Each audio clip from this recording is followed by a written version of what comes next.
and easy to lose. Trust is something all of us are looking for in our relationships, both personal and professional. And here to talk about why it's so important and how to build it better in our lives every day, our friend, executive coach Alexia Zigoris. Good to see you, Alexia. Yeah, great to be here. You know, when you brought up this topic, all I could think about was the college admission scandal and politicians and all the ways that we don't trust people these days. I think a lot of us are becoming more skeptical, and it seems like there are fewer people we actually can trust. Yes. How do you know who to trust when all you hear are "he's a liar"? I heard that soundbite over and over again, and it started to just aggravate me. And I thought about all the people that build trust and how that happens, and what we can do individually and professionally and in our homes to build trust. Why is it important? It's important because when you develop trusting, long-lasting relationships, you have better collaboration, you have more fun. Things will get done if you don't trust one another, but it's more enjoyable. Life just becomes like,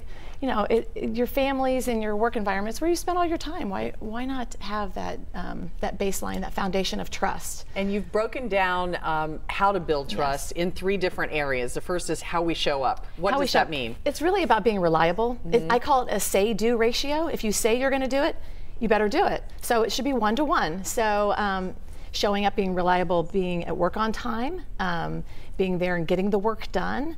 If you say you're going to help in the classroom of your kids' class, show up and do that.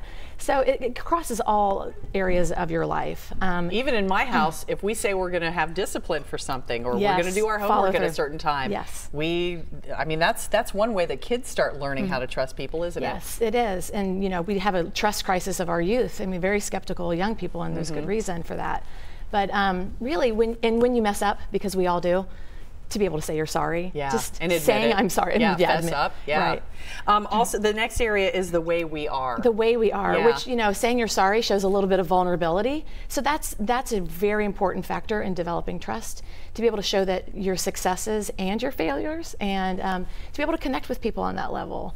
Because if you're not sharing any of your personal, you know, attributes or things that happen in your life, it's not real, right? And if you are honest, or conversely, if you are not honest and you are that way, that can set the tone for a whole bunch of stuff. Guarded, more open relationships. Everybody wants that. So why we are there, these are questions you need to ask yourself, right? So the most important really is why you're there. And if it's to serve yourself or to advance your own personal agenda, everybody knows it. So if you can go and serve others and to be of service to not only others within your organization, but also the higher level mission, you will advance the whole team. And it does take longer to build those kinds of communities, but it's so worth it because the momentum and the energy around that just builds and builds. If you go alone and you don't have any of those great working relationships, you don't have innovation or creativity. Well, and you always have people coming in and out too, whether it's a work relationship or family or friends. So how do you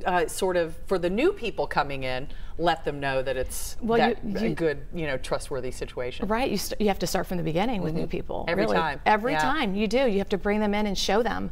So that reliability and being vulnerable and serving the needs of others really has an impact. And I think the challenge for each of us is to start with ourselves and then build those communities from where we are. Because we can't affect some of the other folks in this world. But it would be great to have a city, for example, Cincinnati, where we're just, you know, we all have these very highly trusting relationships, not just in our schools, but in our government. In our lives, So we just all start with ourselves. Exactly. Alexia, thank you. Thank you. That was great. Now here's Tara.